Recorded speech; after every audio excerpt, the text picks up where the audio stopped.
Me plot koncentrim, ministri serb i qeverisë së Kosovës, Ljubomir Marić, pas ditën e së mërkurës, këndoi himnin e Serbisë. Kjo është vetëm njëri nga të ftuarit këtu në pjesën veriore të Mitrovicës, që këtë 23 nëntor shënon 72 vjetoren e çlirimit nga Gjermania për vjetor që nuk shënohet në jug të qytetit. Si krye mysafir në këtë krem, që është edhe dita e komunës paralele, është ftuar Marko Gjurić, drejtor në të ashtëquajturën Zyra e Serbisë për Kosovë. Para se mysafirit të mban fjalimin ishte kryetari legal i Mitrovicës veriore Goran Rakić, që mbylli adresimin me admirim për Serbinë e për buzjen ndaj shtetit që e paguan. Živela Serbia.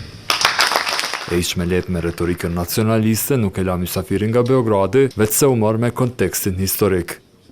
Nacistička SS divizia Skenderbeg. Pikrisht në këtë rajon është themeluar divizioni nacist me emrin Skenderbeg dhe pikrisht këtu kanë bërë zullume ballistët shqiptar të cilët në kohën e luftës së dytë botërore kanë dashur të çrrënjosin serbët me qëllim që të krijojnë Shqipërinë e madhe. Kjo ide edhe sot ekziston në disa rrethe politike.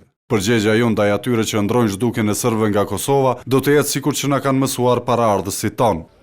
Më pas Marko Gjurić me gjithë ekipe i përcjellur nga policia Kosovës zbarkoi në lagjen e bosnjakëve. Këndej pari, Serbia po vazhdon të ndërtoj komplekse banuese për serbët, pa leje nga autoritetet kosovare.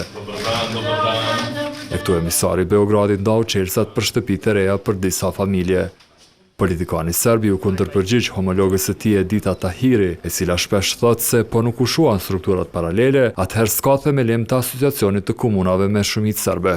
Kada bih komentarisao svakoga dana izjave gospođe Tahiri, Nëse i komentoj çdo ditë deklaratat e zonjës Tahiri, atëherë unë kurrë do të mund të mendoja për ndonjë tjetër temë politike. Natyrisht se do të formohet zajednica dhe ne duam që të kemi më shumë komuna me shumicë serbe.